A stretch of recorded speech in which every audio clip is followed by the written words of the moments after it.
Hello പ്രിയപ്പെട്ടവരെ, വമ്പൻ ബഡ്ജറ്റിലെത്തുന്ന ദിലീപ് ചിത്രമാണ് ഭയം ഭക്തി ബഹുമാനം. ചിത്രത്തിൽ ദിലീപിന് പുറമെ കാമിയോ റോളിൽ മോഹൻലാലും എത്തുന്നുണ്ട്. ദിലീപിൻ്റെ പഴയ സിനിമകളിലെ അഭിനയ ശൈലികളും കോമഡികളും ഈ ചിത്രത്തിലും ഉണ്ടാവുമോ എന്ന ചോദ്യത്തിന് സിനിമയുടെ കഥാകൃത്തിൻ്റെ മറുപടി തീർച്ചയായും ഉണ്ടാവും എന്നുള്ളതായിരുന്നു.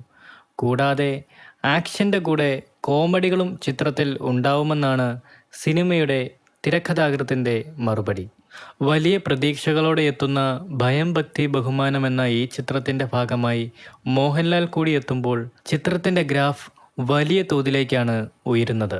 മാത്രവുമല്ല, ചിത്രത്തിൻ്റെ ടീസറിൽ തമിഴ് നടൻ വിജയുടെ ചില റെഫറൻസുകളും ഗില്ലിയിലെ വിജയുടെ വാഹനത്തിൻ്റെ മോഡലും അതേ നമ്പറും ഈ ചിത്രത്തിലും ഉപയോഗിച്ചിട്ടുമുണ്ട്. ഇതെല്ലാം ആരാധകരെ ഈ ദിലീപ് ചിത്രത്തിലേക്ക് കൂടുതൽ അടുപ്പിക്കുന്നു. എന്തായാലും ഈ വർഷം ഏതാനും മാസങ്ങൾക്ക് ശേഷം സിനിമയുടെ റിലീസ് ഉണ്ടാവുമെന്നാണ് വിവരം.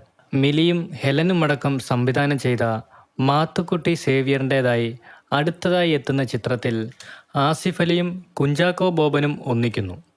2025 അവസാനത്തോടെ ആരംഭിക്കുന്ന ചിത്രത്തിന് ഏകദേശം 100ഓളം ദിവസങ്ങളാണ് ഷൂട്ടിംഗ് പ്ലാൻ ചെയ്തിരിക്കുന്നത്. പീരീഡ് ആക്ഷൻ ഡ്രാമയായി വലിയ ബഡ്ജറ്റിൽ ചിത്രമൊരുങ്ങുന്നു എന്നാണ് സൂചനകൾ. വിമൽ ഗോപാലകൃഷ്ണൻ തിരക്കഥ രചിക്കുന്ന ചിത്രം നിർമ്മിക്കുന്നത് അരുൺ നാരായൺ പ്രൊഡക്ഷൻസ് ആണെന്നാണ് റിപ്പോർട്ട്. വീഡിയോയെക്കുറിച്ചുള്ള നിങ്ങളുടെ അഭിപ്രായങ്ങൾ കമൻസായി രേഖപ്പെടുത്തുക.